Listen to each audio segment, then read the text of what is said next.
회장님, 이 약 드시면 안 돼요. 국밥집 알바 청년이 한 회장 손에서 약이 든 파우치를 낚아채더니 서빙하던 국밥 그릇 안에 그대로 담가버렸습니다. 야! 너 미쳤어? 황급히 사장이 달려왔고 뜻밖의 행동에 국밥집 안 모두가 얼어붙었습니다. 순식간에 일어난 일에 잠시 멍했던 한 회장은 나지막히 소리쳤습니다. 이게 도대체 무슨 짓이에요? 그때 청년이 회장에게 바짝 다가가 귀에 대고 속삭였습니다. 그러자 한 회장은 그대로 굳어버렸습니다. 이 청년은 누구고 어떻게 그 약에 대해 아는 걸까요? 사연 시작 전에 구독과 좋아요 눌러주시고 지금 어디에서 보고 계신지 댓글로 남겨주세요.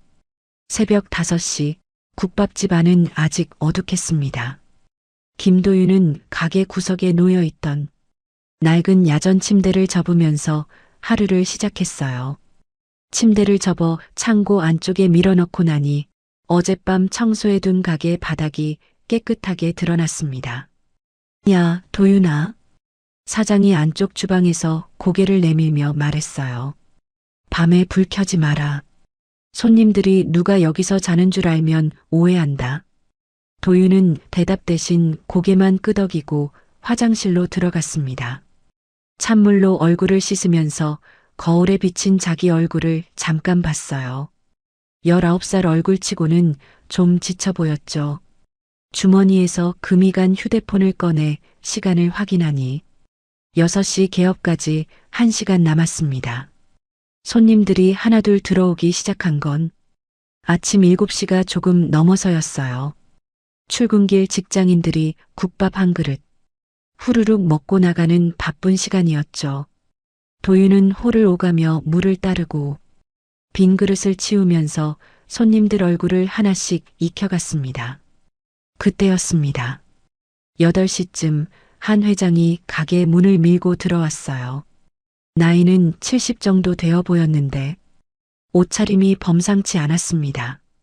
단정한 회색 코트에 가죽 핸드백을 들고 있었고 뒤로는 젊은 여성이 함께 들어왔어요.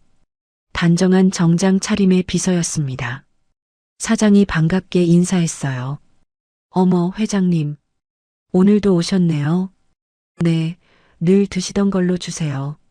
박 비서도 같이 먹어요. 네, 회장님. 돌아가신 선친께서 회장님 아버님과 단골이셨던 게 벌써 50년도 더 됐네요. 이렇게 대를 이어 찾아주시니 감사하죠. 회장은 잠깐 미소를 지으며 가게 안을 둘러봤어요. 어릴 적 아버지 손잡고 여기 오던 게 엊그제 같은데 이 맛은 변하지 않아서 좋아요. 두 사람은 구석 자리에 나란히 앉았고 도윤은 주방에 주문을 넘긴 뒤 물을 따라갔습니다. 회장은 핸드백에서 뭔가를 꺼내 테이블 위에 올려놓았어요. 작은 파우치였는데 지퍼가 반쯤 열려 있었고 안에서 약 몇 알이 비닐 포장된 채로 보였습니다. 도윤은 그 약을 보는 순간 걸음을 멈췄어요.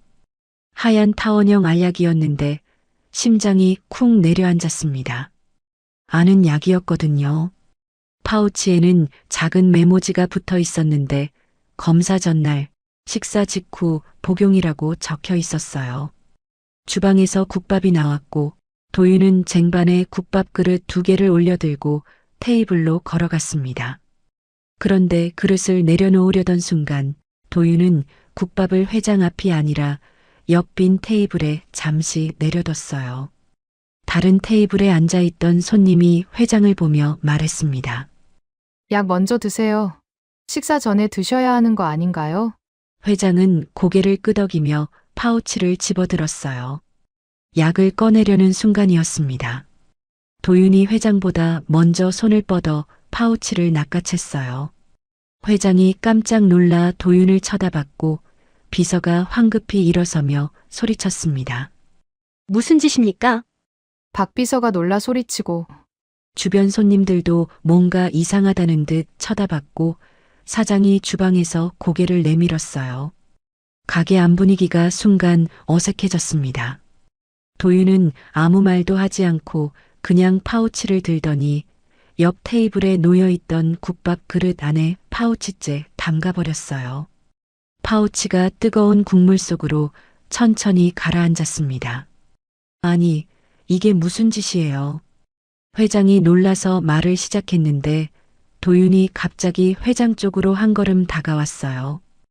회장은 훔칫 놀라며 말을 멈췄습니다. 야, 미쳤어? 사장이 주방에서 소리치며 뛰어나왔습니다. 비서는 회장을 보호하려는 듯 앞으로 나섰죠. 도윤은 비서를 지나쳐 회장 쪽으로 몸을 숙이고 회장 귀 바로 뒤에서 작은 목소리로 속삭였습니다. 위험해요. 이 약 드시지 마세요. 회장의 손이 미세하게 떨렸고 회장은 도윤의 눈을 똑바로 쳐다봤어요. 도윤의 눈빛은 진지했습니다. 장난이나 실수가 아니었죠. 도윤은 한 걸음 물러서더니 큰 소리로 말했어요. 죄송합니다. 국밥 다시 가져다 드릴게요.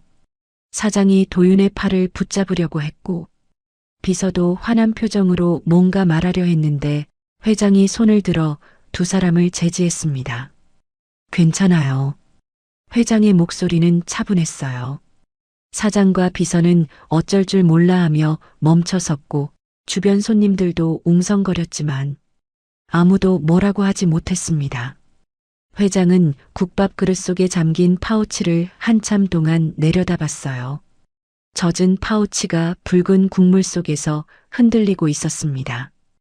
회장은 조심스럽게 손을 뻗어 국물이 뚝뚝 떨어지는 파우치를 건져냈고 한참 들여다보다가 무심하게 테이블 옆 휴지통에 파우치를 버렸습니다. 툭 소리가 났어요. 새 국밥 주세요.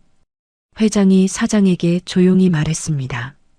사장은 황급히 주방으로 달려갔고 도윤은 젖은 국밥 그릇을 들고 주방으로 들어갔어요. 잠시 후 새 국밥 2그릇이 나왔고 도윤이 조심스럽게 테이블에 내려놓았습니다. 회장은 국밥을 받아들고 숟가락을 들었어요. 비서는 옆에서 계속 불안한 표정으로 회장을 쳐다봤지만 회장은 조용히 국밥을 먹었습니다. 하지만 몇 숟가락 뜨지 못했어요. 생각이 많아 보이는 얼굴이었죠. 잠시 후 회장은 자리에서 일어났습니다.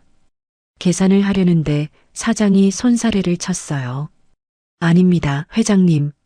죄송해서 제가 어찌할 바를 모르겠네요. 받으세요. 회장은 돈을 내밀며 작게 덧붙였습니다. 그 알바생 혼내지 마세요. 괜찮으니까요. 사장은 어리둥절한 표정으로 고개를 끄덕였고 회장과 비서는 가게 문을 나갔어요. 도윤은 멀리서 두 사람의 뒷모습을 조용히 지켜봤습니다. 국밥집을 나온 한 회장은 차에 올라타자마자 안전벨트를 매며 핸드백을 열어 안을 들여다봤습니다. 약 파우치가 없었어요. 국밥집 휴지통에 버리고 왔으니까요. 조수석에 앉은 비서 박민서가 조심스럽게 물었습니다. 회장님 괜찮으세요? 박 비서. 네, 회장님. 오늘 약을 못 먹었어요. 박민서의 얼굴이 굳었어요. 네, 그게 검사가 내일인데요. 병원에서 반드시 복용하라고. 알아요. 그런데 아까 그 일 있었잖아요. 박민서는 잠시 입술을 깨물었습니다.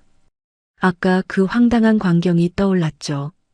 회장님, 그건 그냥 정신이 온전하지 않은 사람 같았는데요. 아니에요. 한 회장의 대답은 단호했어요. 그 아이 눈을 봤어요. 장난이 아니었어요. 뭔가 확신이 있었어요. 박민서는 뭔가 말하려다가 입을 다물었습니다. 회장님 표정이 평소와 달랐기 때문이에요. 뭔가 깊은 생각에 잠긴 얼굴이었죠. 차가 출발했고 한 회장은 창밖을 바라보며 조용히 말했습니다. 한 상무한테 보고해. 오늘 일 있었다고. 네, 알겠습니다. 박민서는 휴대폰을 꺼내 문자를 보냈고 잠시 후 전화가 울렸어요. 한 상무였습니다. 네, 상무님. 무슨 일이래요? 박민선은 조금 전 일을 간단하게 설명했습니다. 국밥집 알바생이 갑자기 약 파우치를 낚아채더니 국밥에 담가버렸다는 것, 회장님이 약을 복용하지 못했다는 것까지요. 전화기 너머로 잠시 침묵이 흘렀습니다. 그 국밥집 CCTV 있죠? 아마 있을 겁니다. 가져와요. 사장한테 돈을 주고라도 깨끗하게 사오세요. 알겠습니다.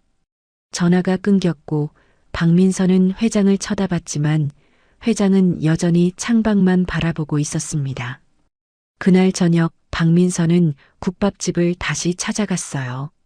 가게 문을 밀고 들어서니 저녁 장사가 한창이었고 손님들이 테이블마다 앉아 국밥을 먹고 있었습니다. 주방에서 사장이 고개를 내밀었어요. 어서 오세요. 몇 분이세요? 아침에 왔던 사람입니다. 사장님과 잠깐 이야기 좀 하고 싶은데요. 사장은 박민서를 알아보고 눈이 커졌습니다. 아, 회장님 비서분이시죠? 네, 조용한 데서 잠깐만 이야기할 수 있을까요? 사장은 주방에 있던 다른 아르바이트생에게 잠깐 나갔다 오겠다고 말하고는 박민서를 가게 밖으로 안내했어요. 두 사람은 골목 한쪽 구석에 섰습니다. 박민서가 명함을 꺼내 건넸고 사장은 명함을 받아들고 긴장한 표정을 지었어요. 혹시 신고하시려고요? 아침에 그 일 때문에? 사장의 목소리가 떨렸습니다. 아니요, 신고는 아니고요. 그 애가 도윤이가 정말 큰일을 저질렀나요? 사장은 급하게 말을 이었어요. 그 애 원래 그런 애 아니에요. 고아원에서 자란 애긴 한데 성실하고 착해요. 공부도 잘해서 대학도 붙었다던데요. 그냥 좀 과묵하고 특이한 것뿐이지 나쁜 애는 절대 아니에요. 박민서는 손을 들어 사장을 진정시켰습니다. 괜찮습니다. 신고하려는 게 아니에요. 그냥 상황을 좀 확인하려고요. 그럼 혹시 가게에 CCTV가 있으신가요? 사장은 고개를 끄덕였어요. 네, 있긴 한데요. 그 영상을 좀 볼 수 있을까요? 아침 시간대요. 사장은 난처한 표정을 지었습니다. 그게 손님 동의 없이 CCTV를 함부로. 박민서는 이미 준비해온 봉투를 꺼냈어요. 두툼한 봉투였습니다. 불편을 끼쳐드려서 죄송합니다. 이건 사장님 수고비고요. 그 영상은 저희가 조용히 가져가겠습니다. 다른 용도로 쓸 일은 없으니 걱정 마세요. 사장은 봉투를 받아들고 잠시 망설이다가 봉투의 두께를 손으로 가늠해 보고는 고개를 끄덕였어요. 알겠습니다. USB에 담아드릴게요. 잠깐만 기다리세요. 사장은 가게 안으로 들어가 CCTV 녹화기를 만지작거렸고 몇 분 후 작은 USB를 들고 나왔습니다. 아침 7시부터 9시까지 담았습니다. 감사합니다. 박민서는 USB를 받아 조심스럽게 가방에 넣었어요. 사장은 봉투를 주머니에 넣으면서 작게 물었습니다. 그 애, 도윤이 괜찮겠죠? 네, 걱정 마세요.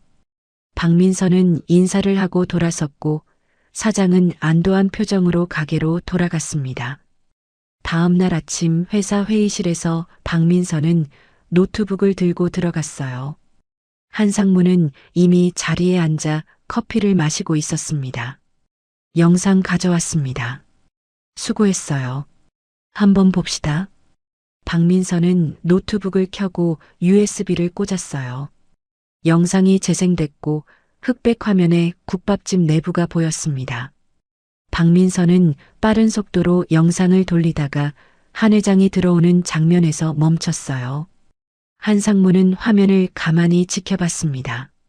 한상무의 눈썹이 미세하게 올라갔고 파우치째 국밥에 담그는 장면이 나오자 한상무는 영상을 멈추라고 손짓했습니다. 잠깐만요. 거기 확대해봐요.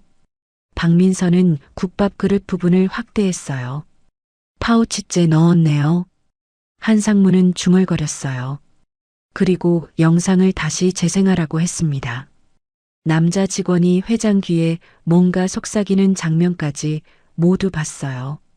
한상무는 영상을 멈추고 남자 직원의 얼굴을 한참 쳐다봤습니다. 저건 화가 나서 한 행동은 아니네요. 박민서가 조심스럽게 말했어요. 글쎄요. 국밥집 사장 말로는 평소엔 조용하고 성실한 직원이라고 하던데요.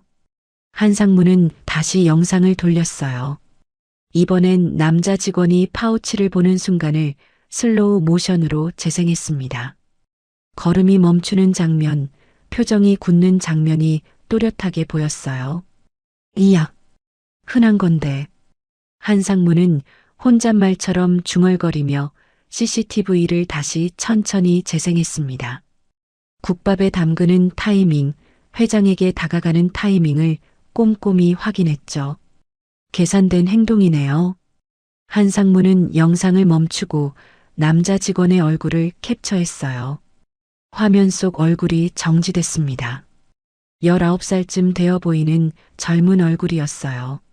한상무는 한참 동안 그 얼굴을 쳐다보며 뭔가 생각하는 듯 했지만 말하지는 않았습니다. 이 아이 정보 알아봐요. 네, 상무님. 이름, 나이, 주소, 가족관계까지 전부요. 박민서는 고개를 끄덕였고 한상무는 캡처된 얼굴을 한 번 더 쳐다보고는 노트북을 덮었습니다. 박민서는 그날 오후 내내 김도윤이라는 이름을 찾아 헤맸어요. 국밥집 사장에게 물어 성함을 확인했고 그 이름으로 기본 신상을 조회했는데 생각보다 시간이 오래 걸렸습니다. 주소가 없었거든요. 다음 날 아침 박민서는 A사 용지 몇 장을 들고 한상무 사무실로 들어갔어요. 상무님, 김도윤이라는 아이 정보 가져왔습니다. 수고했어요. 어디 봅시다. 한상무는 서류를 받아들고 천천히 읽기 시작했습니다. 이름, 나이, 출생 연도가 먼저 눈에 들어왔어요. 김도윤, 19살. 출생 연도를 보는 순간 한상무의 손이 잠깐 멈췄습니다. 이 연도면 한상무는 속으로 계산을 했어요. 20해 전쯤이었습니다. 조카가 사고로 죽던 바로 그 해였죠. 한상무는 서류를 계속 읽어 내려갔어요. 어머니 이름이 나왔습니다. 이수진. 한상무의 손이 완전히 멈췄고 서류를 다시 봤습니다. 어머니, 이수진. 초등학생 때 사망. 이수진. 이수진이라고? 한상무는 작게 중얼거렸어요. 박민서가 고개를 들었습니다. 네, 뭐라고 하셨습니까? 아니, 아무것도 아니에요. 한상무는 서류를 테이블 위에 내려놓고 의자 등받이에 몸을 기대며 눈을 감았습니다. 오래된 기억이 떠올랐어요. 집안의 격이 맞지 않는다고 교제를 반대했던 사촌 동생 동준의 연인이었습니다. 어느 날 동준이 교통사고로 갑작스럽게 죽었고 이수진은 장례식장에 나타나지 않았어요. 한상무는 천천히 눈을 뜨고 서류를 다시 집어들었습니다. 어머니 이수진 초등학생 때 사망. 친척집 전전. 보호시설 입소 기록. 현재 주소 없음. 그리고 마지막 페이지에 최근 기록이 하나 더 있었어요. 6개월 전 월세 계약, 보증금 500만 원 사기 피해 신고 기록. 계약금 및 보증금 전액 미회수. 설마 살아있었나? 한상무는 서류를 덮고 박민서를 쳐다봤어요. 이 아이. 친척 기록 더 파봐요. 어머니 사망 후 행적 전부요. 네, 알겠습니다. 그리고 조용히 해. 회장님한테는 아직 보고하지 말고. 박민서는 고개를 끄덕였고 한상무는 혼자 남겨진 사무실에서 창밖을 바라보며 손가락으로 책상을 톡톡 두드렸습니다. 이상하네. 그날 저녁 국밥집에서 도윤은 설거지를 하고 있었어요. 손님들이 먹고 간 그릇들이 싱크대에 가득 쌓여 있었고 뜨거운 물에 손을 담그고 있으니 손이 빨갛게 익었습니다. 주방 안쪽에서 사장이 소리쳤어요. 야, 도윤아. 어제 그 일 때문에 손님 신고 들어올 뻔했잖아. 도윤은 대답하지 않고 설거지를 계속했어요. 야, 내 말 듣고 있어? 너 때문에 가게 망하면 어쩌려고 그래. 사장은 계속 소리를 질렀지만 도윤은 묵묵히 그릇을 닦았고 사장은 한숨을 쉬며 말했습니다. 내일부터 주방만 해. 홀에 나오지 마. 알았어? 네. 도윤이 처음으로 대답했어요. 사장은 투덜거리며 밖으로 나갔습니다. 설거지를 마친 도윤은 창고로 들어가 구석에 놓인 야전 침대를 펼치고 앉아 금이 간 휴대폰을 꺼냈어요. 인터넷 검색창을 열어 조심스럽게 단어를 입력했습니다. 약 부작용 치매 유사 증상, 갑작스러운 인지 저하. 검색 결과가 주르륵 떴고 도윤은 기사 하나를 눌러 읽기 시작했어요. 특정 약물이 노인에게 치매와 유사한 증상을 일으킬 수 있다는 내용이었습니다. 도윤은 화면을 천천히 스크롤하며 읽다가 문득 과거 보호시설에서 함께 지내던 할아버지 한 분이 떠올랐어요. 도윤은 그때 본 약의 모양을 정확히 기억하고 있었고 그 약이 국밥집 회장이 가지고 있던 약과 똑같았습니다. 도윤은 휴대폰 화면을 껐어요. 어두운 창고 안에 혼자 앉아 있으니 적막했고 창밖에서 차 지나가는 소리가 들렸습니다. 도윤은 천천히 누워 천장을 바라보며 눈을 감았어요. 내일도 설거지를 해야 하고 주방에서 국밥을 끓여야 했습니다. 그렇게 또 하루가 지나갈 것이었죠. 다음 날 아침 한상무 사무실에서 박민서가 추가 자료를 들고 들어왔어요. 상무님, 김도윤 친척 기록 가져왔습니다. 어디 봅시다. 한상무는 서류를 받아들었어요. 친척들의 증언이 정리되어 있었습니다. 도윤 어머니 이수진이 혼자 아이를 키우다가 병으로 죽었다는 것, 아버지에 대한 정보는 없다는 것, 아이가 친척집을 전전하다 결국 보호시설로 갔다는 것. 한상무는 서류를 천천히 읽고 마지막 장을 넘겼어요. 도윤의 학력 정보가 나왔는데 성적이 우수했고 명문대에 합격했지만 등록을 하지 않았다고 적혀 있었습니다. 공부를 잘하는 애네. 한상무는 서류를 덮으며 생각이 복잡했어요. 계속 지켜봐요. 이 아이 움직임을. 네, 알겠습니다. 박민서가 나가고 한상무는 혼자 남아 달력을 쳐다보며 손가락으로 날짜를 짚어가며 뭔가 계산했습니다. 이상하네. 한상무는 작게 중얼거렸지만 더 이상 말하지 않았어요. 사흘이 지났습니다. 도윤은 사장 말대로 주방에만 있으면서 설거지를 하고 국밥 국물을 끓이고 재료를 다듬는 일만 했어요. 홀에는 나가지 않았고 손님들 얼굴도 보지 못했습니다. 점심시간이었어요. 가게는 언제나처럼 붐볐고 홀에서 일하는 다른 아르바이트생이 주문을 외치며 뛰어다녔습니다. 국밥 2, 순대 하나요.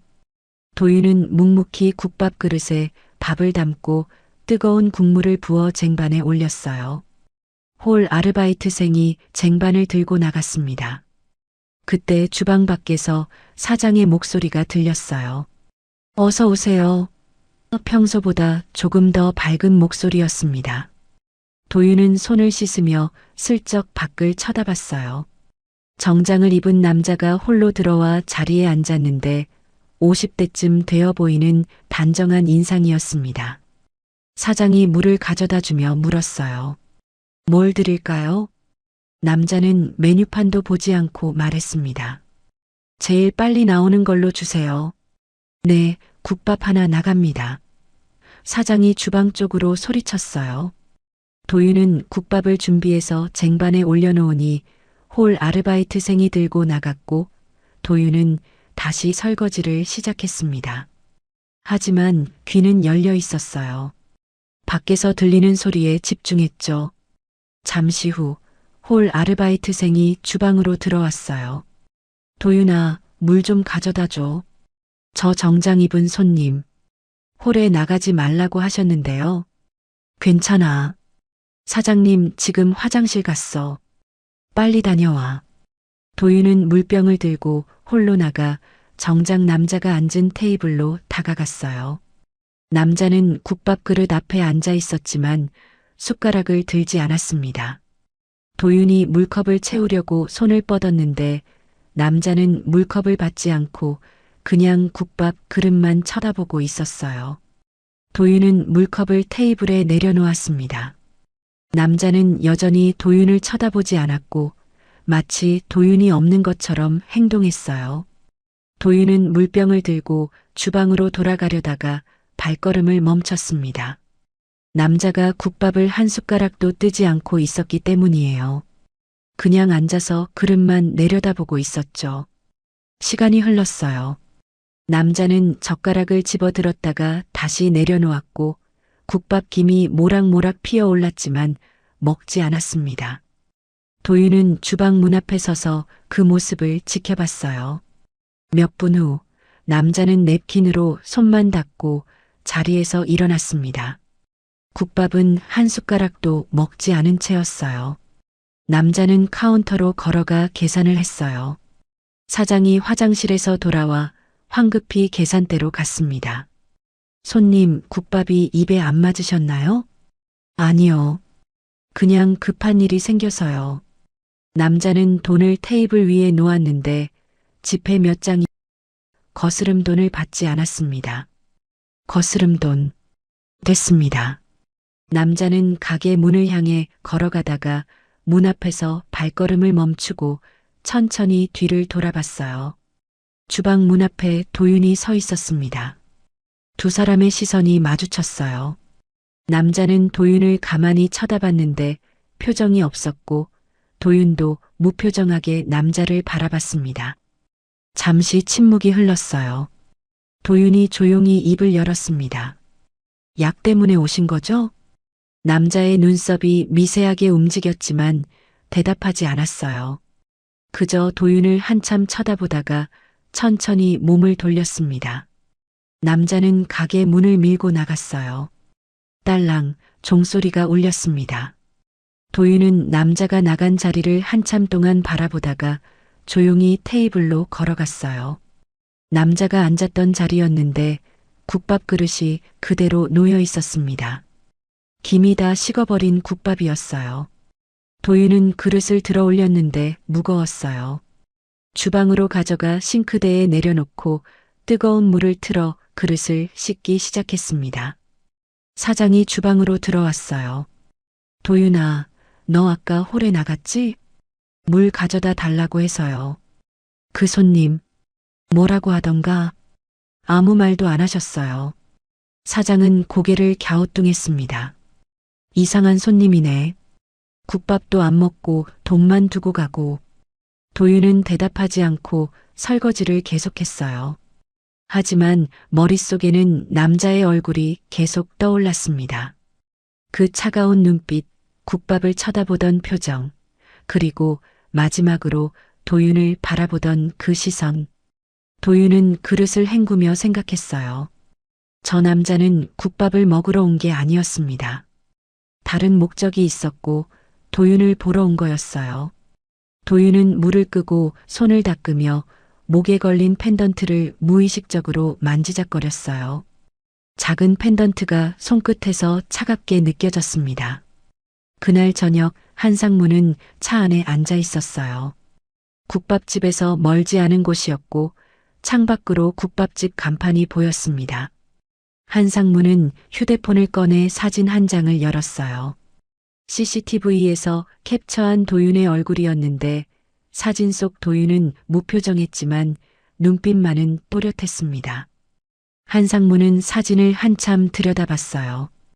약 때문에 오신 거죠? 아까 도윤이 했던 말이 계속 귓가에 맴돌았습니다.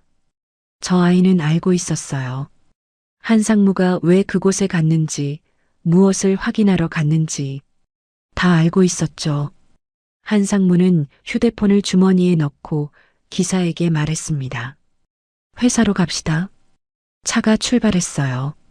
한상무는 뒷좌석에 기대 눈을 감았지만 머릿속은 복잡했습니다.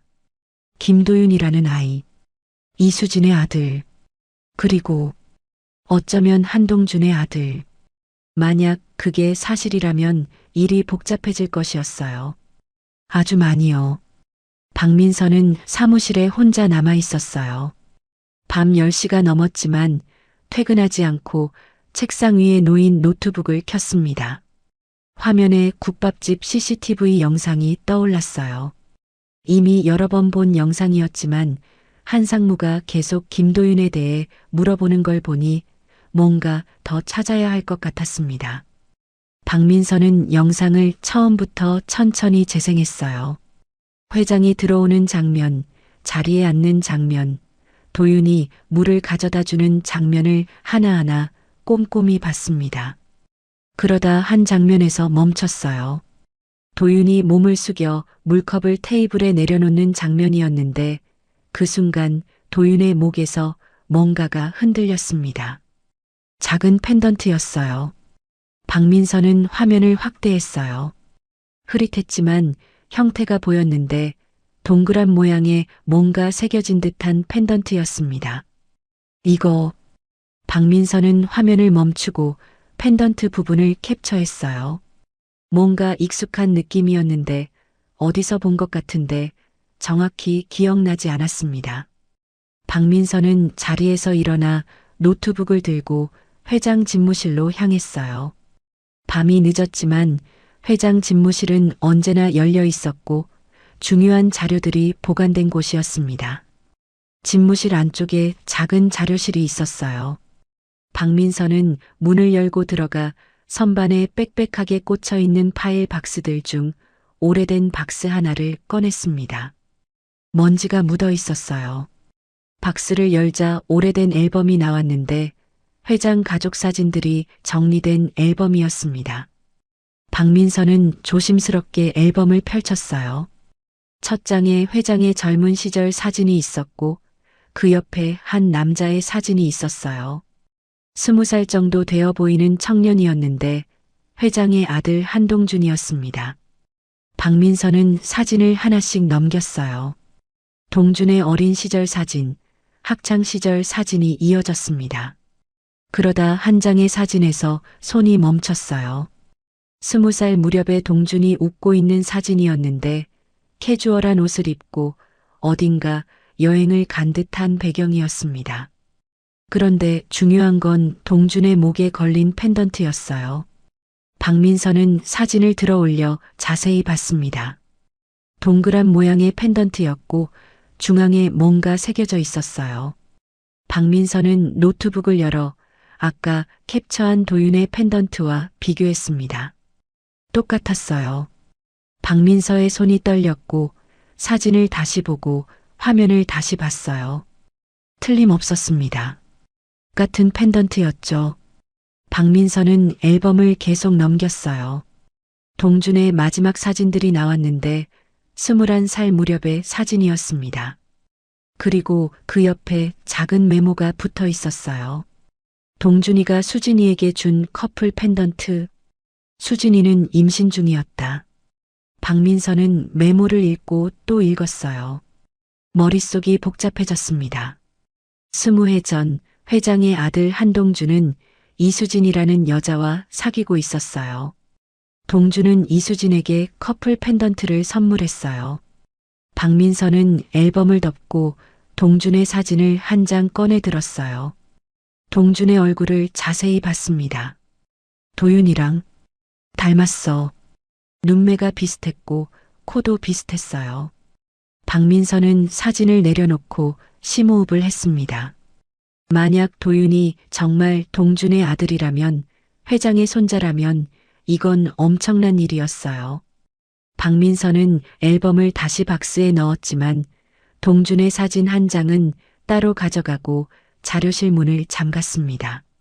사무실로 돌아온 박민서는 개인 노트를 꺼내 펜을 들어 조심스럽게 적었어요. 펜던트 일치 회장 아들 한동준의 유품 도윤 손자 가능성 높음. 그 순간 휴대폰이 울렸어요. 한상무였습니다. 박민서는 잠깐 망설이다가 전화를 받았습니다. 네, 상무님. 뭐 특이한 거 없어요? 그 아이 관련해서요. 박민서는 노트북 화면을 쳐다봤어요. 도윤의 펜던트가 화면에 또렷하게 보였습니다. 하지만 박민서는 거짓말을 했어요. 아직 없습니다. 그래요? 계속 지켜봐요. 네, 알겠습니다. 전화가 끊겼고 박민서는 휴대폰을 내려놓고 긴 한숨을 쉬었어요. 왜 거짓말을 했을까요? 박민서 자신도 정확히 알 수 없었습니다. 다만 한 가지는 확실했어요. 이건 회장님께 먼저 말씀드려야 해. 한상무가 아니라 회장에게 먼저 보고해야 한다고 느꼈습니다. 이유는 알 수 없었지만 그게 맞다는 확신이 들었죠. 박민서는 알고 있었어요. 이 사실이 한상무 귀에 먼저 들어가면 도윤은 위험할 수 있다는 걸. 박민서는 노트를 덮고 자리에서 일어났습니다. 내일 회장을 만나면 조심스럽게 이야기를 꺼내야겠다고 생각했어요. 그 시각 국밥집 주방에서는 도윤이 설거지를 하고 있었어요. 밤 11시가 넘었지만 아직 일이 끝나지 않았고 손님들이 먹고 간 그릇들이 산더미처럼 쌓여 있었습니다. 도윤은 묵묵히 그릇을 닦았어요. 뜨거운 물에 손이 빨갛게 익었지만 신경 쓰지 않고 그저 기계처럼 손을 움직일 뿐이었습니다. 홀에서 손님들 대화 소리가 들렸어요. 요즘 한 회장 건강이 안 좋다던데. 그래, 어디가 안 좋대? 글쎄, 정확히는 모르겠는데. 병원 자주 간다는 소문이 있더라고. 도윤은 설거지하던 손을 멈추고 귀를 세웠어요. 나이가 나이인데 건강 챙겨야지. 큰 회사 회장이잖아. 그러게. 후계자는 정해진 거야? 아직 아닌 것 같던데. 조카가 실세라던데. 도윤은 다시 설거지를 시작했지만 머릿속은 복잡했어요. 건강이 안 좋다는 말이 계속 맴돌았습니다. 그러다 무의식적으로 목에 손이 갔어요. 펜던트를 만지작거렸는데 작고 차가운 펜던트였습니다. 도윤은 어릴 때부터 이 펜던트를 차고 있었어요. 엄마가 주신 거였습니다. 엄마는 돌아가시기 전에 이렇게 말씀하셨어요. 도윤아, 이거 절대 잃어버리면 안 돼. 너한테 중요한 거야. 하지만 왜 중요한지는 말씀하지 않으셨어요. 도윤은 그저 엄마의 유품이라고 생각하고 소중히 간직했습니다. 도윤은 펜던트에서 손을 떼고 다시 그릇을 닦기 시작했어요. 내일도 설거지를 해야 하고 국밥을 끓여야 했습니다. 그렇게 또 하루가 지나갈 것이었어요. 박민서가 회장에게 펜던트 이야기를 꺼낸 건 그 다음 날 아침이었어요. 회장 집무실에서 아침 일정을 보고하던 중이었습니다. 회장님, 혹시 국밥집 그 아이 펜던트 보셨습니까? 한 회장은 서류를 보다가 고개를 들었어요. 펜던트? 네, CCTV에서 확인했는데요. 목에 펜던트를 차고 있더라고요. 박민서는 노트북을 돌려 화면을 보여줬어요. 캡처된 도윤의 펜던트가 보였습니다. 한 회장은 화면을 가만히 들여다봤고 손이 미세하게 떨렸어요. 이거 혹시 아시는 거예요? 한 회장은 대답하지 않고 화면을 한참 동안 쳐다볼 뿐이었어요. 박민서는 조심스럽게 말을 이었습니다. 어제 자료실에서 오래된 앨범을 봤습니다.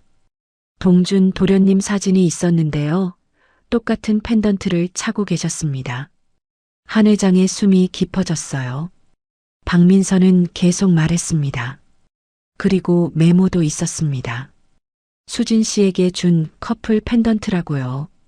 한 회장은 천천히 고개를 끄덕이며 입술을 꾹 다물고 있었어요. 내가 직접 가봐야겠어요. 네, 그 국밥집 다시 가봐야겠어요. 박민선은 놀란 표정을 지었습니다. 회장님, 지금 일정이 미뤄요. 오늘 오후에 시간 비워줘. 알겠습니다.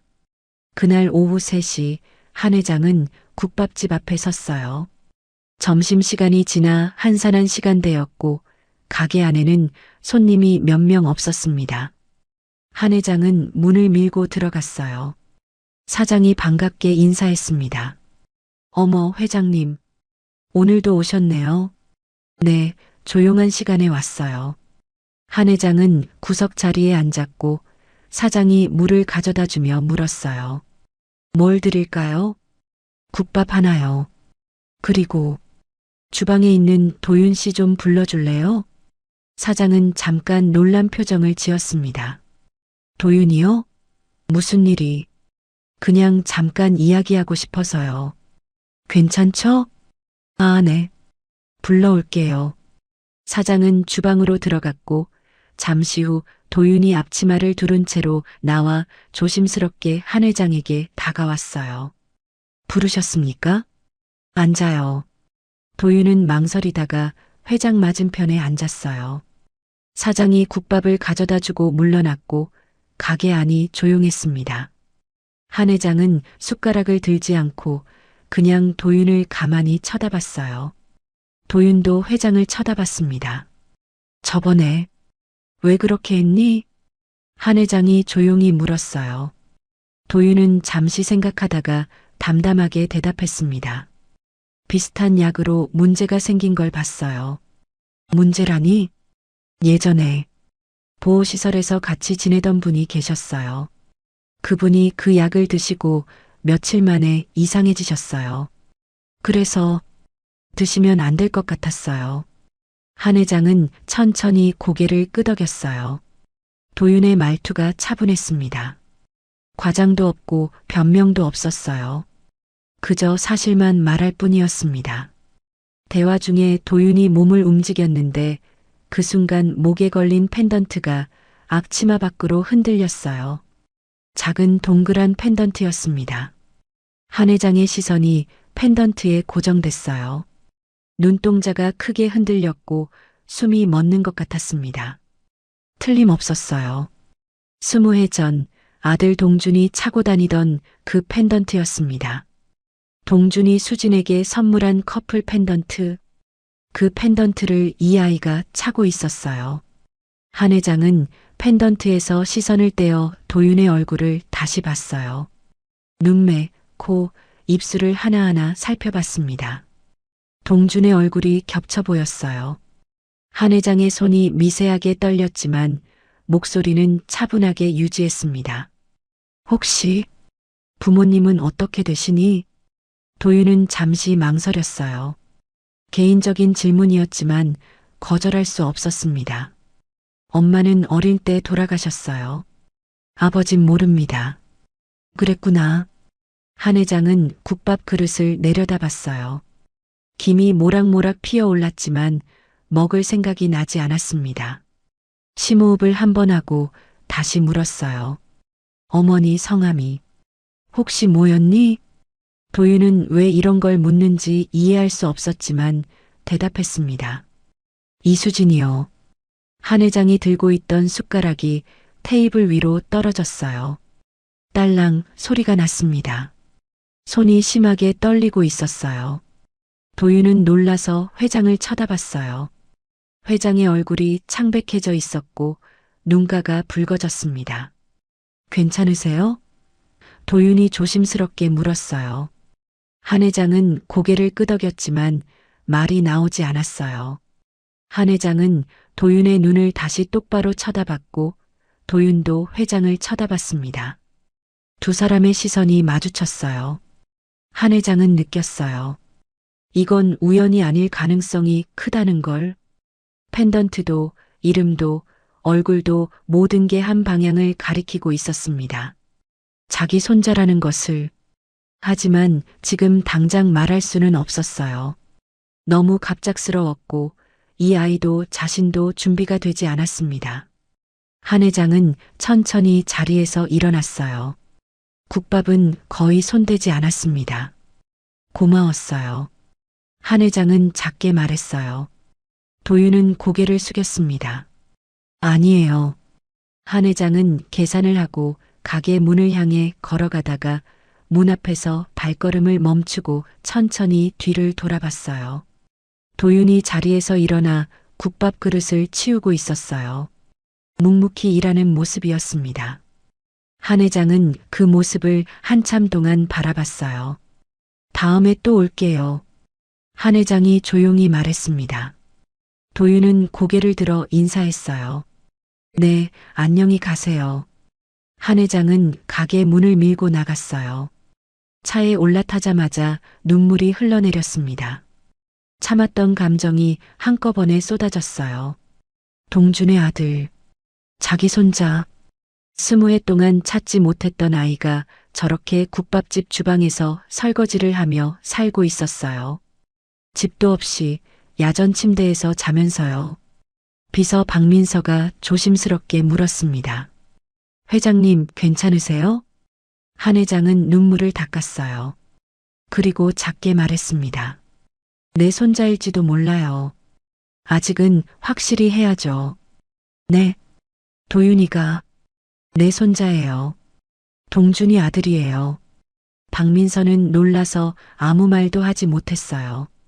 한 회장은 창밖을 바라보며 말을 이었습니다. 펜던트도 맞고 이름도 맞아요. 수진이 아들이에요. 그럼 어떻게 하시겠습니까? 한 회장은 잠시 생각했어요. 그리고 조용히 말했습니다. 천천히 해야죠. 증거도 더 모아야 하고 그 아이도 준비할 시간이 필요할 거예요. 알겠습니다. 차가 출발했고 한 회장은 뒷좌석에 기대 눈을 감았어요. 하지만 머릿속에는 계속 도윤의 얼굴이 떠올랐습니다. 그리고 한 가지 의문이 들었어요. 왜 도윤은 그 약을 알아봤을까? 왜 자기를 구하려 했을까? 그냥 우연이었을까? 아니면 한 회장은 고개를 저었어요. 지금은 그게 중요하지 않았습니다.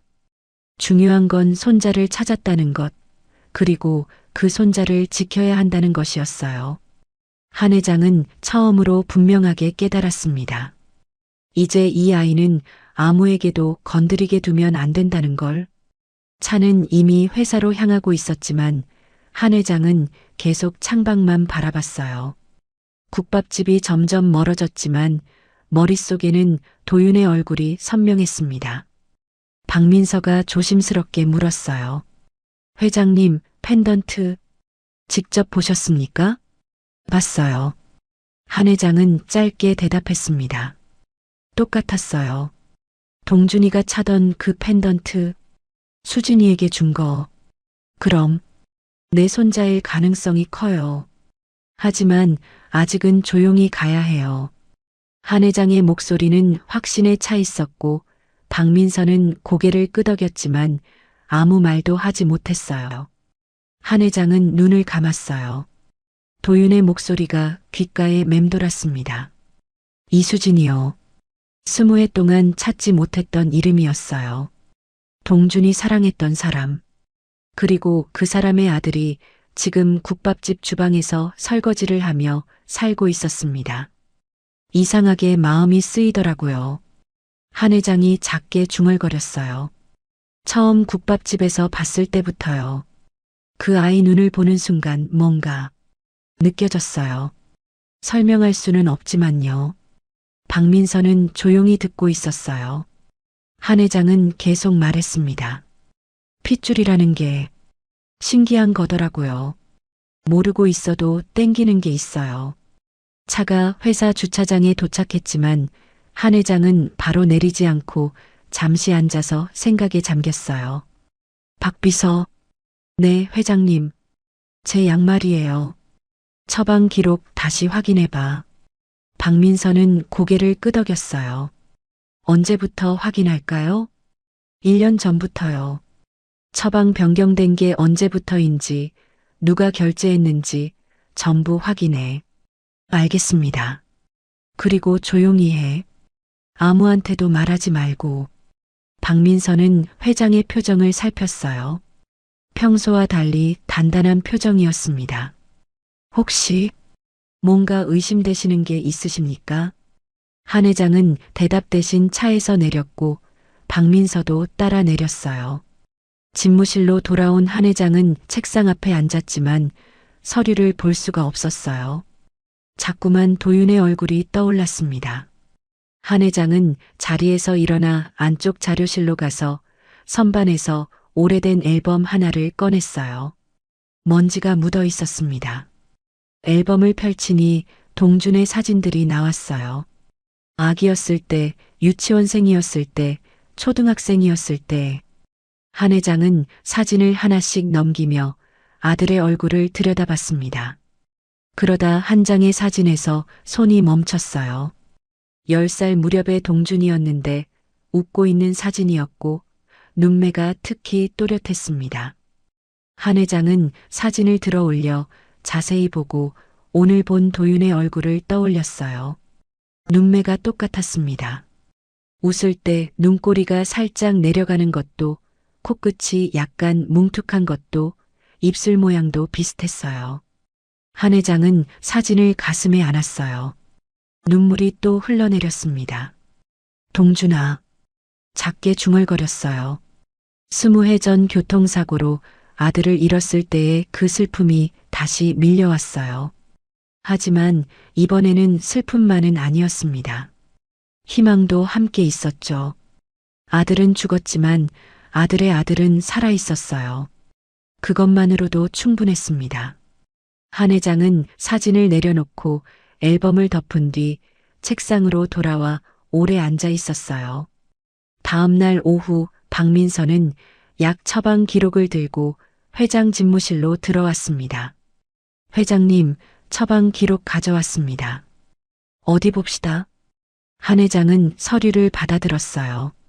1년 전부터의 처방 기록이 정리되어 있었습니다. 처음에는 평범한 건강보조제였는데 6개월 전부터 약 종류가 바뀌었어요. 한 회장은 변경 시점을 손가락으로 짚었습니다. 이때부터네요. 네, 6개월 전부터 약 종류가 완전히 바뀌었습니다. 누가 결제했어? 박민서는 다음 장을 넘겼어요. 결제 라인이 나왔습니다. 처방 변경 건의는 건강검진센터에서 올라왔고 결제는 박민서가 잠시 말을 멈췄어요. 한 회장이 쳐다봤습니다. 결제 라인에 한상무 서명이 있습니다.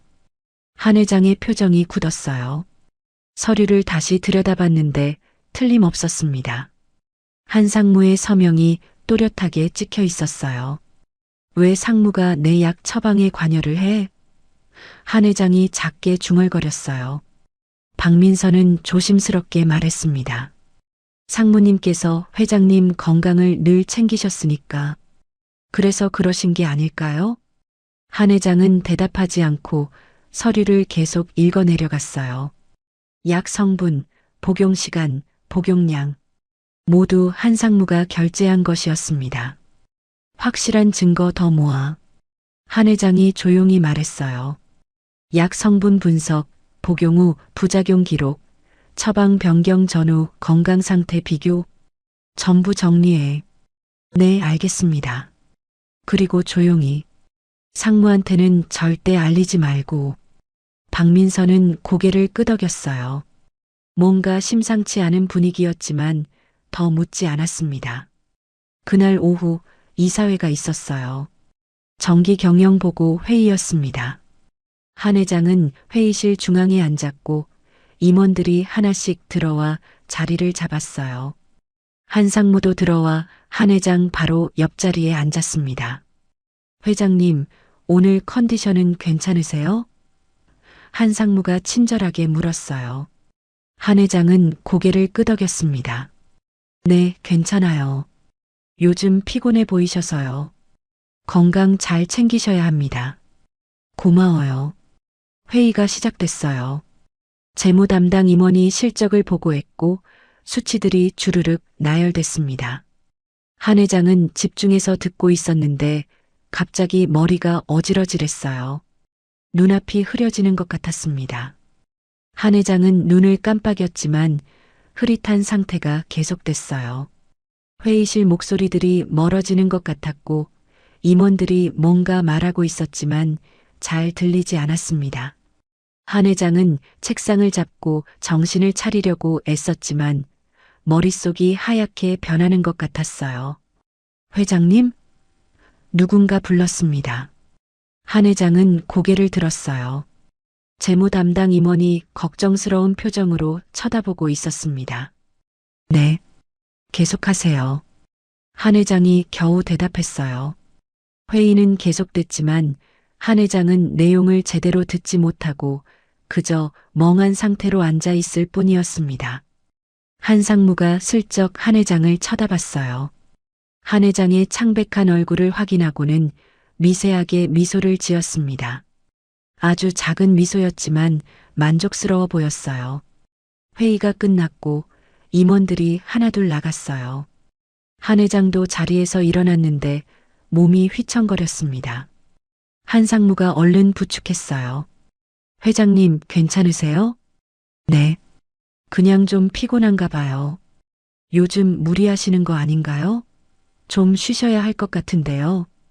괜찮아요. 한 회장은 한 상무의 손을 뿌리치고 혼자 걸었어요.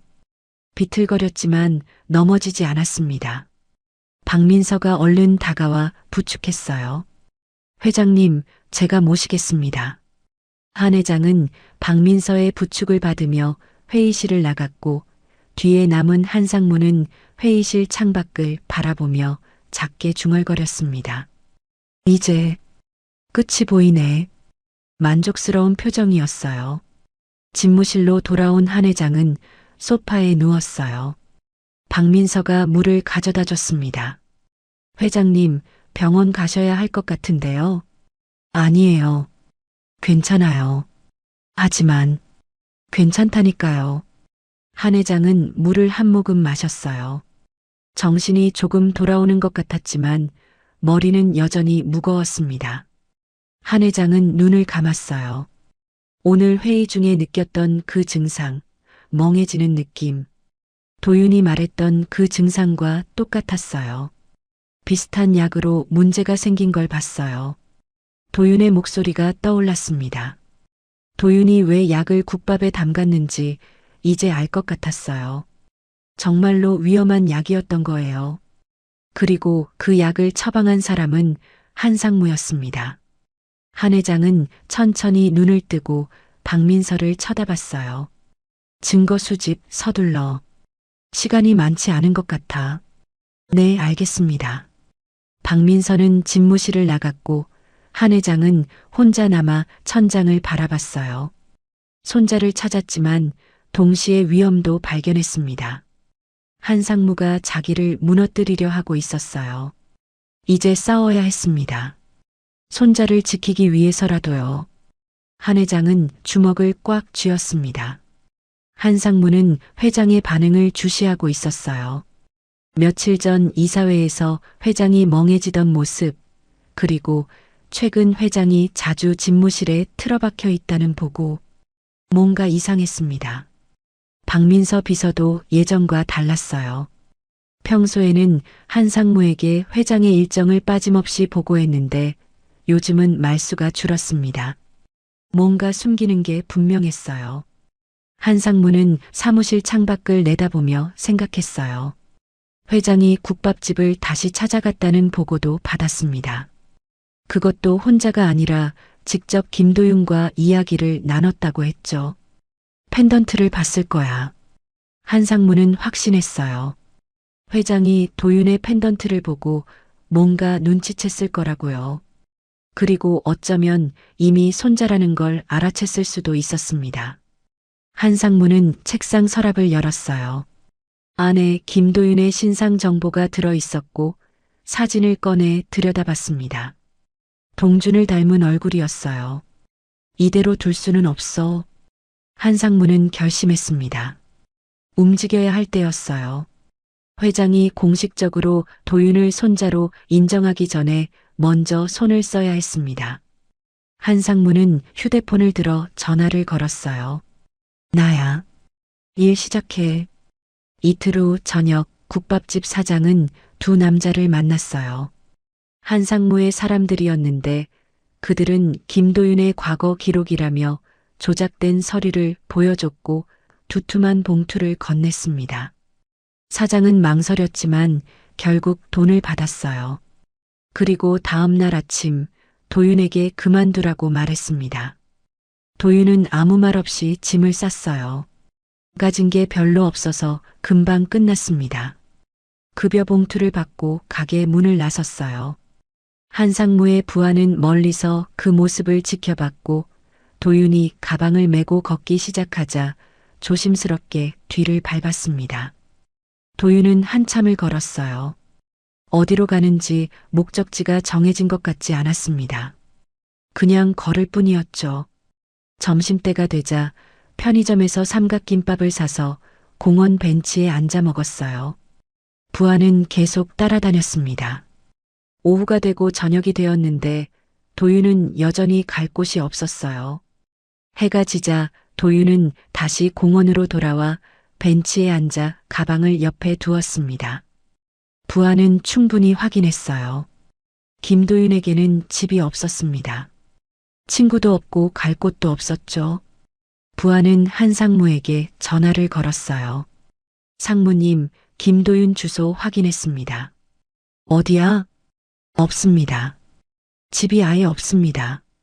지금 공원 벤치에서 자고 있습니다. 전화 너머로 잠시 침묵이 흘렀고 한상무의 목소리가 들렸어요. 계속 지켜봐. 누구 만나는지, 어디 가는지 전부 보고하고. 알겠습니다. 전화가 끊겼고 부하는 차 안에서 도윤을 지켜봤어요. 도윤은 벤치에 누워 외투를 덮고 있었습니다. 추운 밤이었어요. 다음 날 한상무는 다른 준비를 시작했어요. 병원 검사실 담당자를 불러 조용한 카페에서 만났습니다. 갑자기 부르셔서 담당자는 긴장한 표정이었어요. 한상무는 커피를 한 모금 마시고 말했습니다. DNA 검사 하나 의뢰할 건데요. 네, 말씀하세요. 결과가 좀 애매하게 나왔으면 좋겠어요. 담당자의 표정이 굳었어요. 무슨 말씀이신지. 한상무는 서류 봉투를 꺼내 테이블 위에 놓았어요. 두툼한 봉투였습니다. 확실하지 않게만 나오면 됩니다. 혈연관계 확정 불가, 이런 식으로요. 담당자는 봉투를 쳐다보며 망설였지만 한상무의 눈빛이 차갑게 식어 있었어요. 안 하시면 다른 분 찾아야겠네요. 물론 그동안 저희가 도와드렸던 것들도 다시 정리해야 할 테고요. 협박이었어요. 담당자는 입술을 깨물고 천천히 봉투를 집어들었습니다. 어떻게 하면 될까요? 샘플이 오염됐다고 하면 됩니다. 보관 과정에서 문제가 생겼다든지 다른 샘플과 섞였다든지 방법은 전문가시니까 더 잘 아실 테고. 알겠습니다. 담당자는 봉투를 가방에 넣었고 손이 떨렸어요. 한상무는 만족스럽게 미소를 지었습니다. 잘 부탁합니다. 같은 시각 한상무는 이사진과 개별 면담을 시작했어요. 먼저 재무 담당 이사를 불러 고급 레스토랑에서 만났습니다. 요즘 회장님 상태 보셨죠? 한상무가 조심스럽게 말을 꺼냈어요. 이사는 고개를 끄덕였습니다. 네. 지난 이사회 때 좀 이상하셨죠? 건강이 예전 같지 않으십니다. 제가 옆에서 지켜보는데 걱정이 많이 됩니다. 그러게요. 연세도 있으시고. 한상무는 와인을 한 모금 마시고 말을 이었어요. 솔직히 말씀드리면 경영권 이양 문제를 진지하게 고민해야 할 시점인 것 같습니다. 이사는 잠시 침묵했어요. 민감한 주제였습니다. 하지만 회장님께서 아직 결정을 안 하셨는데 그게 문제입니다. 회장님 상태가 악화되면 제대로 된 결정을 내리시기 어려울 수 있어요. 그 전에 이사회에서 먼저 논의를 시작해야 합니다. 한상무는 이사의 표정을 살폈어요. 흔들리고 있었습니다. 회사를 생각하면 안정적인 경영 승계가 필요합니다. 이사님도 아시잖아요. 그건 맞습니다. 다음 이사회에서 안건으로 상정하려고 합니다. 이사님 동의해 주시겠죠? 이사는 망설이다가 천천히 고개를 끄덕였어요. 회사를 위한 일이라면 찬성하겠습니다. 한상무는 미소를 지었습니다. 감사합니다.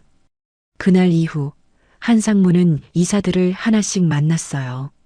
같은 말이었습니다. 회장의 건강, 회사의 안정, 승계의 필요성. 일주일 만에 찬성 명단이 채워졌고 모든 준비가 끝났어요. 한상무는 서류를 덮고 의자의 기대 창밖을 바라봤습니다. 저 멀리 도시의 불빛이 반짝이고 있었어요. 이제 곧이야. 한상무는 중얼거렸습니다. 이 회사는 원래 자기 것이었어야 했어요. 하지만 고모인 한 회장이 가져갔고 고모의 아들 동준이 받을 뻔했습니다. 하지만 동준은 죽었어요. 교통사고였죠. 한상무는 그때를 떠올렸어요. 사고가 일어나던 날 동준의 차 브레이크에 문제가 있었다는 보고서. 그 보고서는 곧 사라졌지만요. 한상무는 고개를 저었어요. 과거는 중요하지 않았습니다. 중요한 건 미래였죠. 그런데 지금 김도윤이라는 변수가 나타났어요. 동준의 아들일 가능성이 높은 아이. 만약 회장이 그 아이를 손자로 인정하면 경영권은 다시 그쪽으로 넘어갈 거예요. 그럴 수는 없었습니다. 한상무는 휴대폰을 들어 문자를 보냈어요. 이사회 소집 준비. 다음 주 금요일. 답장이 왔습니다. 알겠습니다. 한상무는 휴대폰을 내려놓고 깊게 숨을 쉬었어요. 조급함이 느껴졌지만 참았습니다. 이제 조금만 더 기다리면 됐어요. 그 시각 공원 벤치에서 도윤은 추위에 떨고 있었어요. 일주일째 벤치에서 자고 있었습니다. 낮에는 도서관에 가서 시간을 보내고 밤에는 벤치로 돌아왔어요. 급여로 받은 돈이 점점 줄어들고 있었고 편의점 삼각김밥으로 끼니를 때우고 공중화장실에서 세수를 했습니다. 옷은 빨지 못해서 냄새가 나기 시작했어요. 도윤은 벤치에 앉아 휴대폰을 켰어요. 배터리가 거의 없었습니다. 화면에 날짜가 떴는데 이제 곧 대학 등록금 납부 마감일이었어요. 하지만 등록금은 턱없이 부족했습니다. 도윤은 휴대폰을 꺼서 배터리를 아꼈어요. 도윤은 목에 걸린 펜던트를 만졌습니다. 차가웠어요. 엄마 생각이 났습니다. 엄마, 저 어떻게 해야 해요? 작게 중얼거렸지만 대답은 없었어요. 그저 차가운 바람만 불어왔습니다. 도윤은 외투를 여미고 벤치에 누웠어요. 내일도 또 견뎌야 했고 모레도 글피도 견뎌야 했습니다. 그렇게 도윤의 긴 밤이 계속되고 있었어요. 이사회가 열리는 날 아침이었어요. 한상무는 평소보다 일찍 출근해서 회의실로 가기 전에 사무실에서 서류를 최종 점검했습니다.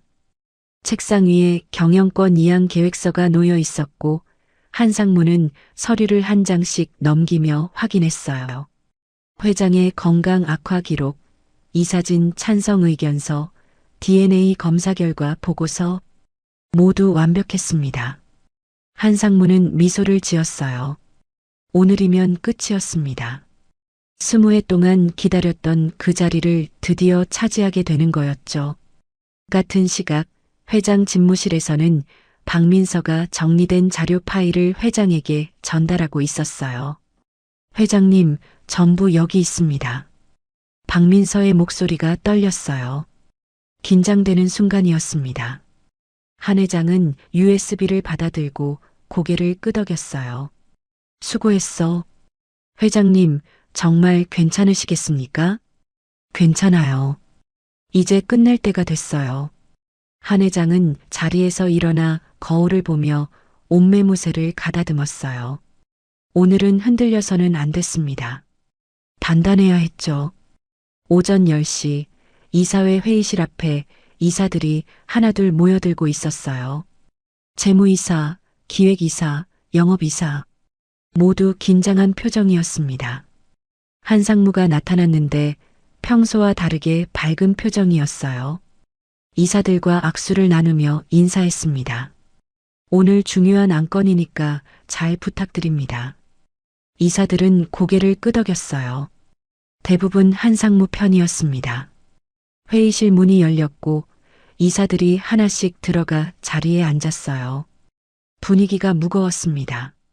한 회장이 들어왔고 박민서가 노트북을 들고 뒤따라와 회의실 앞쪽 스크린을 준비했어요.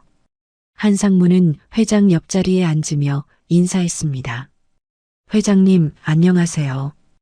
한 회장은 고개만 끄덕이고 대답하지 않았어요. 박민서가 노트북을 연결하고 물러났고 이사들이 수군거렸지만 아무도 뭐라고 하지 않았습니다. 회의가 시작됐어요. 한상무가 먼저 입을 열었습니다. 오늘 긴급 이사회를 소집한 이유는 회장님의 건강 문제 때문입니다. 이사들이 서로 쳐다봤고 한 회장은 조용히 앉아 있었어요.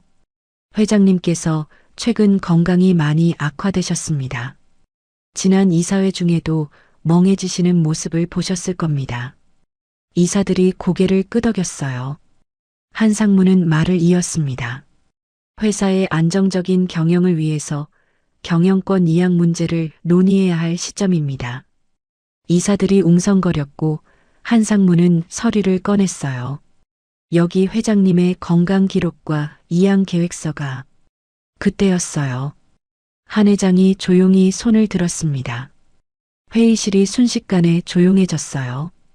잠깐만요. 한 회장의 목소리는 차분했지만 단단했습니다. 제가 먼저 보여드릴 게 있습니다. 한상무의 표정이 굳었어요.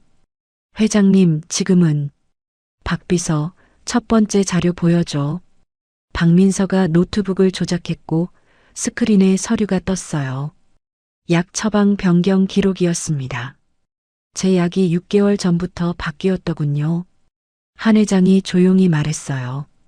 이사들이 스크린을 쳐다봤습니다. 처방 변경 결제 라인을 보시면 한상무 이사 서명이 있습니다. 상무님, 어떻게 회장님께 독을? 이사들이 술렁거렸어요.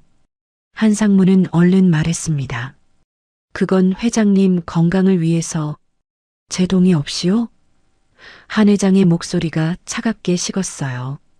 한상무는 말을 잃었습니다. 두 번째 자료 보여줘. 박민서가 다시 화면을 바꿨어요. 검사 결과 조작 증거가 나왔는데 병원 검사실 담당자의 진술서였습니다. 한상무 이사가 검사 결과를 조작하도록 지시했다는 진술서입니다. 이사들이 놀라서 한상무를 쳐다봤고 한상무의 얼굴이 창백해졌어요. 이건 거짓입니다. 누가 저를 모함하려고. 세 번째 자료입니다. 한 회장은 차분하게 말을 이었고 화면이 바뀌었어요. CCTV 영상이었습니다. DNA 샘플을 운반하는 과정입니다. 한상무 이사 부하 직원이 샘플을 조작하는 장면입니다. 영상 속에서 남자가 샘플 용기를 꺼내더니 무언가를 섞고 있었어요. 명확한 조작이었습니다. 한상무는 의자에 주저앉았고 손이 떨렸어요. 이건 아닙니다. 제가. 한 회장은 한상무를 쳐다보지도 않고 그냥 앞을 보며 말했어요. 마지막 자료입니다. 화면에 사진 두 장이 나란히 떴어요. 하나는 20해 전 동준이 펜던트를 차고 있는 사진이었고 다른 하나는 최근 도윤의 CCTV 캡처 사진이었습니다. 두 펜던트가 똑같았어요. 이건 제 아들 동준이가 연인에게 준 커플 펜던트였습니다. 한 회장의 목소리가 조금 떨렸어요. 김도윤이라는 아이가 이 펜던트를 차고 있더군요. 어머니 이름을 물어봤습니다. 이수진이라고 하더군요. 이사들이 숨을 죽였어요. 한 회장은 계속 말했습니다. 김도윤이라는 아이가 제 아들이 남긴 흔적을 그대로 갖고 있더군요. 제 손자입니다. 한상무가 벌떡 일어났어요. 회장님, 그 애는 사기꾼일 수도 있습니다. 펜던트 하나로 어떻게... 닥쳐. 한 회장의 목소리가 회의실에 울렸어요. 차갑고 날카로웠습니다. 한상무는 입을 다물었고 한 회장은 천천히 자리에서 일어나 한상무를 똑바로 쳐다봤어요. 핏줄은 땡길 땐 이유가 없어요. 처음 그 아이를 봤을 때부터 알았어요. 설명할 수는 없지만 확신했습니다. 한 회장은 이사들을 둘러봤어요. 한상무 이사는 제 약을 조작해서 저를 무능력자로 만들려 했습니다. 그리고 경영권을 가져가려 했죠. 이건 명백한 범죄입니다. 이사들이 고개를 끄덕였고 아무도 반대하지 않았어요. 한상무 이사 전 직위 해임에 대해 표결하겠습니다. 찬성하시는 분? 이사들의 손이 하나둘 올라갔어요. 전원 찬성이었습니다. 가결됐습니다. 한상무 이사는 즉시 해임됩니다. 한 회장은 박민서를 쳐다봤어요. 경찰에 연락은 됐죠? 증거자료 전부 넘기고. 네, 회장님. 한상무는 의자에 주저앉아 고개를 떨구었습니다. 모든 게 끝났어요. 잠시 후 경찰이 도착했고 한상무는 수갑을 찬 채 회의실 밖으로 끌려갔습니다. 저 근본 없는 놈이 회사를 망칠 겁니다. 한상무는 끝까지 발악을 멈추지 않았어요. 저 아이는 내 아들의 목숨을 대신해 찾아온 기적이다. 내 놈이 감히 입에 올릴 이름이 아니야. 한 회장에 났지만 날카로운 한마디에 이사들은 말없이 그 모습을 지켜봤습니다. 회의실 문이 닫히고 한 회장은 창밖을 바라봤어요. 긴 싸움이 끝났지만 아직 해야 할 일이 남아 있었습니다. 손자를 찾아서 원래 그 아이의 집으로 데려와야 했죠. 한 회장은 박민서를 쳐다봤어요. 도윤이 어디 있는지 알아? 박민서는 고개를 저었습니다. 국밥집에서 쫓겨난 후로는 행적을 모릅니다. 찾아. 빨리. 네, 바로 알아보겠습니다. 박민서는 회의실을 나갔고 한 회장은 혼자 남아 창밖을 바라봤어요. 도윤의 얼굴이 떠올랐습니다. 조금만 기다려. 곧 데리러 갈게. 한 회장은 작게 중얼거렸어요. 박민서는 이사회실을 나서자마자 차에 올라 운전석에 앉자마자 휴대폰을 들었습니다. 지금 바로 남산공원으로 가요. 차는 급히 도로로 나섰어요. 남산공원에 도착했을 때는 이미 해가 기울고 있었습니다. 박민서는 숨을 고르며 벤치 쪽으로 달려갔어요. 하지만 도윤은 없었습니다. 빈 벤치 위에 낡은 신문지 한 장만 구겨져 있었어요. 사람이 막 떠난 흔적이었습니다. 분명 여기라더니. 박민서는 주위를 둘러보다가 근처 편의점이 눈에 들어왔어요. 편의점 CCTV 화면 속 몇 시간 전 도윤이 계산대 앞에 서 있었습니다. 삼각김밥 하나, 생수 하나. 계산을 마친 뒤 가방을 꼭 끌어안고 밖으로 나가던 모습이었어요. 그리고 화면 끝에서 누군가 도윤의 가방을 힐끗 쳐다보는 장면이 스쳐갔습니다. 박민서의 얼굴이 굳었어요. 시간이 없어요. 그는 즉시 전화를 걸었습니다. 회장님, 위치 놓쳤습니다. 하지만 아직 멀리 못 갔어요. 전화 너머에서 한 회장의 숨이 짧게 들렸어요. 내가 직접 가겠어요. 회장님, 지금이에요. 더 늦으면 안 돼요. 통화가 끊겼고 박민서는 하늘을 올려다봤어요. 어둠이 빠르게 내려오고 있었습니다. 이사회가 끝난 직후 박민서는 한상무 부하 직원을 불러 조사받기 전에 먼저 만났어요. 김도윤 마지막 위치 어디였어요? 부하는 망설이다가 대답했습니다. 남산 근처 공원이었습니다. 벤치에서 자고 있었어요. 박민서는 바로 회장에게 보고했어요. 회장님, 도윤 씨 위치 확인했습니다. 남산공원입니다. 한정임의 얼굴이 굳었어요. 지금 바로 갑시다. 오후 4시 남산공원 벤치에 도윤이 있었어요. 낡은 가방을 옆에 두고 고개를 숙인 채 앉아 있었는데 외투는 구겨져 있었고 머리는 헝클어져 있었습니다. 한정임은 천천히 다가가 도윤 옆에 앉았어요. 도윤은 고개를 들어 회장을 보고 놀란 표정을 지었습니다.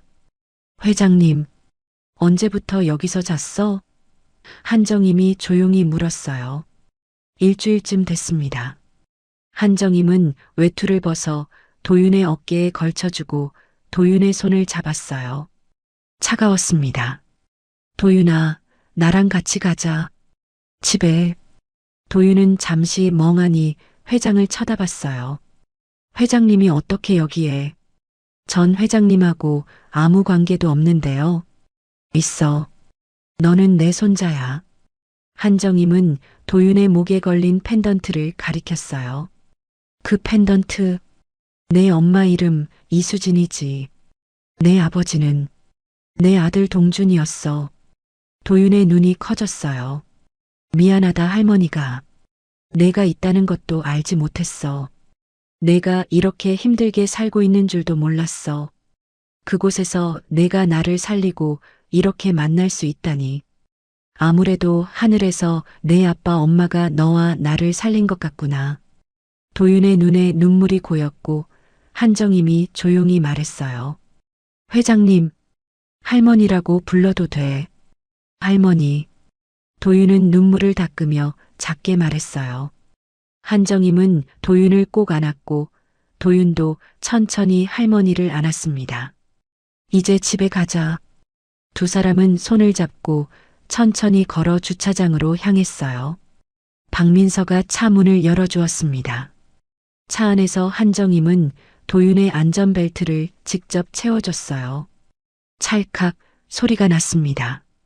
히터 바람이 나오기 시작했고 도윤은 조심스럽게 바람에 손을 녹이며 말했어요. 따뜻하네요. 한정임은 대답하지 않고 그저 도윤의 손 위에 자기 손을 조용히 덮어주었을 뿐이었어요. 차는 고급 주택가로 들어섰고 3층 규모의 저택 앞에 멈췄습니다. 현관문이 열리자 집사와 가정부들이 일렬로 서서 고개를 숙였어요. 이 아이는 내 손자 김도윤입니다. 앞으로 잘 모셔주세요.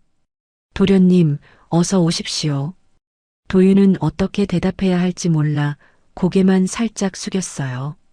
한정임은 도윤을 2층 방으로 안내했습니다.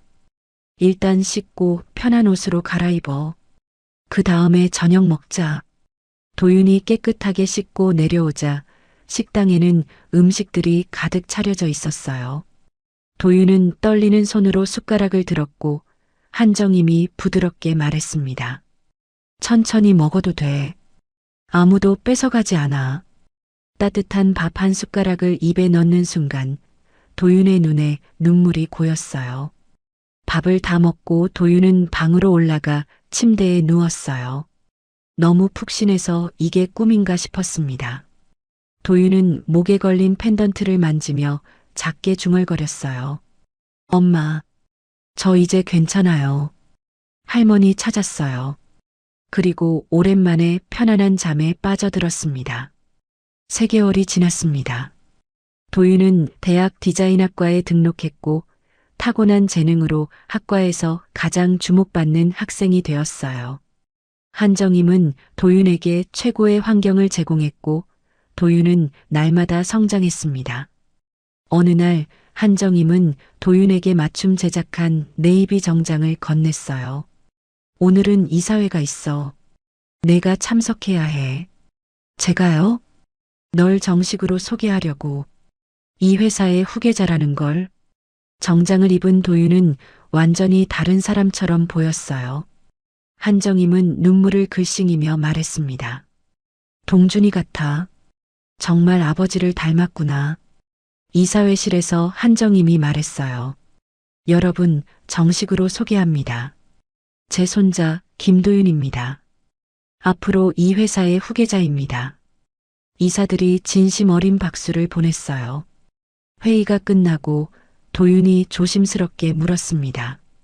할머니, 오늘 점심 국밥집에 가고 싶어요. 국밥집? 한정임은 의외라는 표정을 지었어요.